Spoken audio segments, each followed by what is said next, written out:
People on the left say we have to confront China because of the Uyghurs and their human rights violations and their lack of freedom. And people on the right say we have to confront China because they hollowed out the American industrial Middle West. They engaged in dumping, outsourcing, all of that stuff. My interview with Victor Davis Hanson, Senior Fellow in Classics and Military History at the Hoover Institution and visiting professor at Hillsdale College. There is a consensus across the ideological line that Biden reflects. Where there is a difference is that a Republican or conservative administration believes more in a tragic view of nature, human nature, and they believe, you know what, people will operate unless they are deterred.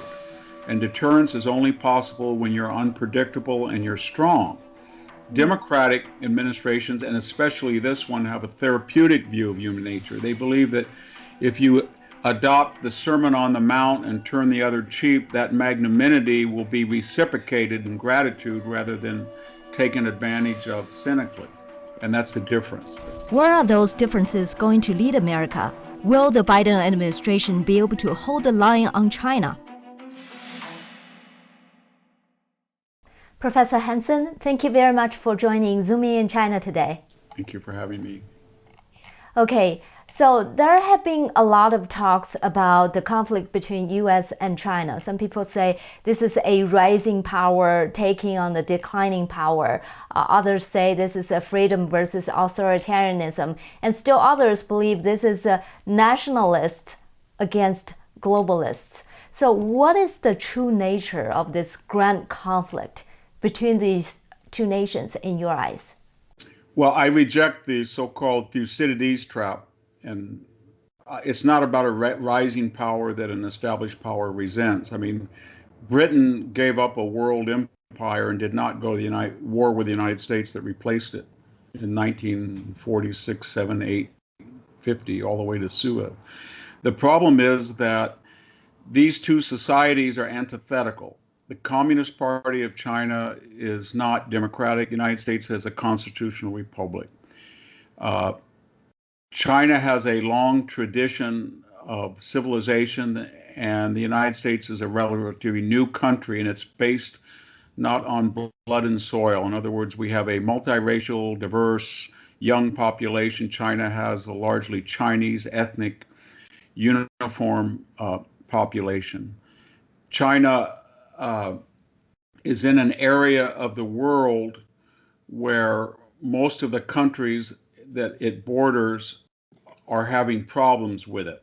In the case of, and I mean Australia, the Philippines, South Korea, Japan, or Taiwan. The United States has fairly good relations with Central America and South America and the Caribbean. By that I mean the United States fleet is not envious, jealous, deterrent fashion off the coast of the Americas at all. So they're very different situations.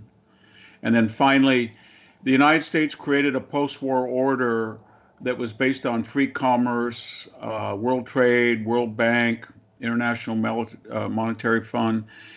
And the United States ran up enormous deficits to fuel that post-war commercial order that saw the rebuilding of Germany, Japan, the emergence of the tiger economies, and the emergence of China. China does not do that.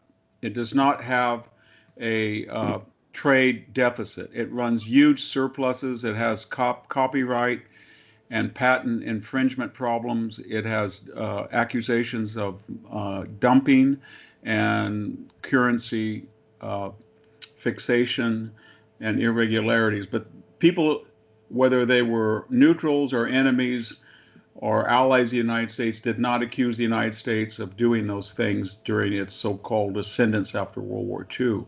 They may have resented its power, but they never said, you're stealing our patent, or you're appropriating our technology, or you're running up huge surpluses at our expense. So they're very different. Right. So essentially, you think this is a conflict between freedom and authoritarianism, between capitalism and communism. Yes, because they're not racial, because after all, some of the United States' closest allies are the Taiwanese, the Philippines, and Japan, and South Korea. And we feel just as close with Taiwan and Japan as we do with Australia. So it's not a matter of race, it's not a matter of language, it's a matter of ideology and communism versus an open democratic society, capitalism versus state capitalism or controlled market economies. Very fundamental, and human rights. Yeah. So that's a very big difference. Right. The Biden administration has talked about working with allies to deal with the China challenge. And I think a lot of people are all for working with allies. However, I think, there is a mentality difference between working with allies and working with allies. You can have a mentality of President Reagan towards the Soviet Union, where the name of the game is we win, they lose. Or you can have another mentality. And you can say, we work with China in some areas, but compete with them in some other areas. So, in today's environment, what kind of mindset do you think is the right one to deal with China? Well, I think the United States' attitude toward communist China is resembling its attitude in the Cold War toward the Soviet Union, communist China under Mao, and Eastern Europe. And we made a distinction. We said in a world of nuclear weapons, there are limitations to ostracism on either side. We understand that in a realist sense. And we understand that if people live under a system where they're not totally able to exercise their voting rights or free expression, then we're not at war with those people. But that being said, we adopted the attitude that we don't believe that an autocratic system is best for the world in general or best for their own citizens. But we're not going to go in and try to start a revolution in China or the Soviet Union, but we're going to try to work with it when it's a matter of mutual interests as far as the peace of the world, but we're going to try to deter it when it tries to impinge on our allies. In the case of the Soviet Union, it was Western Europe. But let's be honest, people in Australia or the Philippines or South Korea or Japan or Taiwan are very worried about a rising China. And so they Right. say to the United States, are you going to back us? Or are we supposed to make a realist calculation that because the proximate enemy, China, is telling us you better cut a deal with us and accept our sphere of influence and all that entails because your ally is either not up to or unwilling to exercise protective action on your behalf. That's where we have these tensions. Right. I just want to follow up on that a little bit. During the Trump administration, when the trade talks were happening, there were a lot of discussions on, whether the U.S. should decouple with China economically. And what's your opinion on that? Basically, American relations to China are called before Trump and after Trump. Whatever your view of Trump was, he made an argument in 2016 that the previous appeasement of China, and appeasement said was something like this. If Chinese scholars come over here and they're engaged in espionage, if Chinese companies are stealing patents or copyright, if they're dumping their currency or fixing it, if they're running up huge surplus, it's okay because they're an ascendant power, and the more wealth and leisure they accommodate their population, the more liberalizing and democratic they will be. That's a law of nature. Trump came along and said, no, the more they become proto-capitalist or quasi-capitalist and they're more efficient, and the more that they are indulged by Europe, the United States, they're not going to be more democratic. They're going to be more autocratic and dangerous. That point was contested. But because China became more autocratic, Trump won that argument. And now Right. people on the left say we have to confront China because of the Uyghurs and their human rights violations and their lack of freedom. And people on the right say we have to confront China because they hollowed out the American industrial Middle West.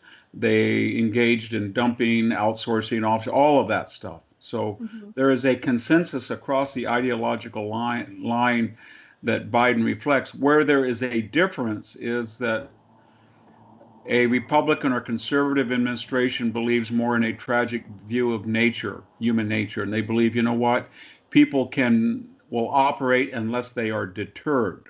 And deterrence is only possible when you're unpredictable and you're strong. Mm. Democratic administrations, and especially this one, have a therapeutic view of human nature. They believe that if you adopt the Sermon on the Mount and turn the other cheek, that magnanimity will be reciprocated in gratitude rather than taken advantage of cynically. And that's the difference. The Biden administration believes that while there are these differences and there's a consensus that we must confront China, they would like to do it with magnanimity and the belief that China will say, you know what, they have an olive branch and we're going to extend a bigger olive branch. And that's Okay. different. That's different. The Trump administration did not believe that. Okay. So I think the bottom line is, do you think the Biden administration will be able to hold the line on China? I don't think so. What we're seeing now is all of a sudden there are Iranian boats that are provocatively cutting in front of American ships in the Straits of Hormuz. All of a sudden, Russian, troops are massing on the borders of the Ukraine. All of a Mm. sudden, the North Korean government is sending missiles again into the Sea of Japan, and all of a sudden, China is giving us, the world, communiques about Taiwan and it's violating Taiwanese airspace. Right. So a man from Mars would look at that and say, while these are not formally coordinated, these countries have a general understanding that they want to test the new administration. And if they were to synchronize these tests and they don't get a response, then they can escalate it to an even greater degree. And that's where we are right now. So China and its appendages will keep doing this until a country says no more. And I don't know where that point will be. We've already passed the point where Trump would have reacted to this. Yeah. That said, I mean, Tony Blinken called out genocide in Xinjiang. The Biden administration actually kept a lot of the Trump administration's China policy. And just the other day, the Senate Foreign Relations Committee passed the Strategic Competition Act, which is a comprehensive act to counter the CCP. So all that adding together, you still think the Biden administration wouldn't be able to hold the line on China? No, they won't. They criticized severely the Trump administration policy, both during his tenure and during the 2020 campaign. And then when they came into power, of course, they saw that their own left-wing base was suspicious of China for a variety of reasons. So they, in Johnny-come-lady fashion, they piggybacked onto the Trump position. But what they didn't understand was that what they considered to be Trump's weaknesses, that he could say anything, anytime, anywhere to anybody, and he was unpredictable, and he beefed up the military. The Chinese interpreted that as deterrence to be respected. And when you dismantle that, or you criticize that, or you say you're going to do everything in the opposite degree that Trump did, and the Chinese have interpreted Trump posture as something to be careful about, then they feel that they're assured that they can resume their pre-Trump behavior in the post-Trump era. Right. Okay, now I know your stance on this question, but I don't know if you can persuade everybody. So, to everyone else, what do you think would be the sign that tells people, okay, this administration's China policy is not working? The Biden administration is not able to hold the line on China. Well, I think this week, the British have sent a uh, carrier task force into the South China Sea, and they are signaling the United States and they're saying to the United States, since we have one carrier group of a 45,000 ton carrier, and we're willing to go into the South China Sea to defend the interest of countries in the region or make a show of strength. And given that you have 11 carrier groups, and your carriers are over twice as large with twice the number of planes, surely you could send one in there with us, or another one, or another one. So there's countries in the region that are saying to the United States, if you'll just lead and show strength and tell them that it's intolerable for the Chinese military to fly into Taiwanese airspace again and again, I Mm-hmm. think that the the area around China is not in a enviable position strategically. China is not. It's got a nuclear Russia on one border. It's got a nuclear India on one border. There are bases in the region that are nuclear. And if it pushes Japan or South Korea or Australia too much, all of those countries are capable of being nuclear in 6 months, as is Taiwan. And so there are constraints on China if we will tell them that we do not want to escalate, but if you escalate, we will match your escalation and it will not turn out well for you because there are more countries with more aggregate resources than even China. And I think then we could say we'd like to work with you on trade disputes. But as long as China interprets weakness and it can be exploited, then they'll continue to act in the way that they do. Right. Talking about that, do you think China will invade Taiwan? I think that has a lot to do uh, with what they think the world response will be. I don't think if there's going to be an Olympics, I don't think they'll do it before the Olympics because it would be a loss of face to have it canceled. And I think that there would be enormous amounts of pressure on Western countries to boycott China or to send aid to Taiwan. But Mm-hmm. if the United States gets into an economic debacle in a year with all of this spending, hyperinflation, stagflation, and 2 years of therapeutic foreign policy, and it doesn't matter if that's true or not, or I'm exaggerating, or I'm reflecting an accurate situation in the future, but it does suggest that if China feels that way, if China feels that in a cost benefit analysis, there's marginally more upside by absorbing Taiwan, even as catastrophic as that would be, than not doing anything, then yeah, the only thing that's stopping China is a cost to benefit calculation, which is quite fluid. The reason they haven't gone into Taiwan, they say this is how many people we would lose. This is how much economic damage would ensue. This is how many embargoes, sanctions would occur. This is the threat of a United States nuclear strike or whatever. And then they say these are the upsides. And so far they've made a calculation that the downsides are here and the upsides are here. If it would do this, they would be in Taiwan in a minute. There's no moral, ethical issue as far as Beijing is concerned.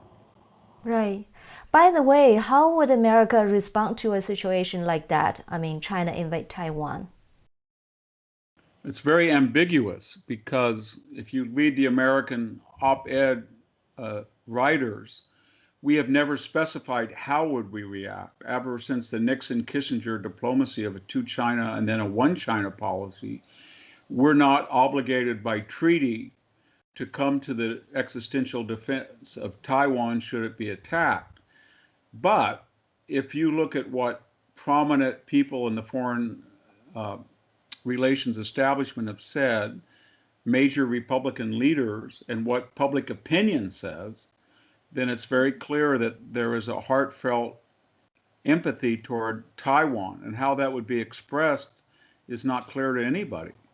And it would depend on, I would imagine if you would come up with a scenario that if we wake up tomorrow and Taiwan is being bombed and it's being subject to 10,000 shore to shore missiles from the mainland, and its air force is being systematically decimated by overwhelming Chinese planes and missiles, and there's bombing of Taiwan, there's going to be American troops sent, aircraft carriers, everybody's with a warning to China to stop. And I don't know where it would escalate from there, but from what we've seen of people who've written about this, and there's been a number of people in America who've written about it, they all seem to believe that the Chinese strategy would be to present the world with a fait accompli. In other words, they would try to do it in 3 or 4 days and just Right. say, it's over with. Why punish us? Let's just go on and be friends. Right. So it would depend on how long Taiwan could hold out. If Taiwan could hold out for 2 weeks in time for people to give it aid and win the empathy. So it's very important if you're Taiwanese to have a strong deterrent on the expectation that you could resist this juggernaut for a week or two. Right, right. Yeah, I don't know if you know a company called TSMC, the Taiwanese semiconductor manufacturing company. They did the biggest onshore in the US history. They built a $12 billion state of art 5 nanometer semiconductor manufacturing facility in Arizona. And this is extremely important to America's national security. So a lot of people believe that Taiwan has become more strategically important to the US. And so the relationships between them has become much closer. So if it does come to that point, China invades Taiwan, and Taiwan needs America's defense. Do you think the Biden administration will act on it, would really defend Taiwan? I would hope so. I will say this, that if I were to rate American support for Taiwan on a scale of 1 to 10, 10 years ago under Obama, it was a 6. And if I were to rate it after the Trump administration, it's a 9. And it transcends even the semiconductor matter. In other words, when Americans look at how China handled the virus, how Taiwan handled the virus, how they conduct constitutional government, how they're very muscular and stand up for their independence. They tend to be more in the American mind like the Israelis. In other words, these are allies that are not codependent entirely, that they're muscular, they're proud people, they're autonomous, they believe in transcendent values, and they're going to fight. They're going to fight to the bitter end. And for a lot of Americans, that's the key point. If you if Taiwan gets in a jam and they fight, I think American public opinion would be overwhelming to help them. What Americans don't want anymore after Iraq or Afghanistan or is to get involved in an optional military engagement where the people we're helping are ambiguous about it, and so I don't see that happening with Taiwan. So Right. I think there's been a sea change in American attitudes. Americans feel whatever the official policy is, it's our view of Taiwan and Japan are almost indistinguishable. And under the Trump administration, there was a genuine effort to increase the defense budget and to coordinate the responses and the deterrence of these key frontline states like Australia and Taiwan, Japan, and unify them, even though they had enormous differences among them. If Biden will just let that go and continue it and not do what he did in the Middle East, go into the Middle East and say, we're going to go back to the Iran deal. We don't want Arab countries recognizing Israel. We're going to put the Palestinian question right back in the center with its veto. If they do that with what they inherited with China, it's going to be a disaster. So we're all praying that Biden will simply continue the Trump policies, kind of plagiarize them as his own and say, these are mine, just as he's done the vaccination. He tells everybody the vaccination is his, and when it wasn't. We don't care. If they'll just do that with China and adopt the policies, take credit, and keep these frontline states independent and confident that they have a friend, I think we'll be okay.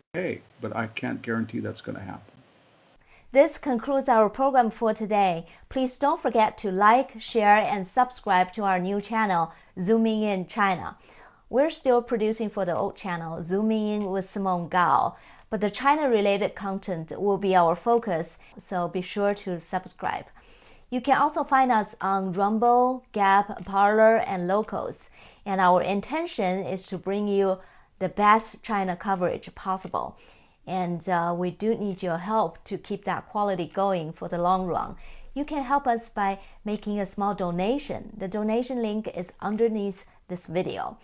If you or your business are interested in becoming a sponsor to our program, please email us at info@zoomingin.tv. Thanks for watching, and I'll see you next Wednesday.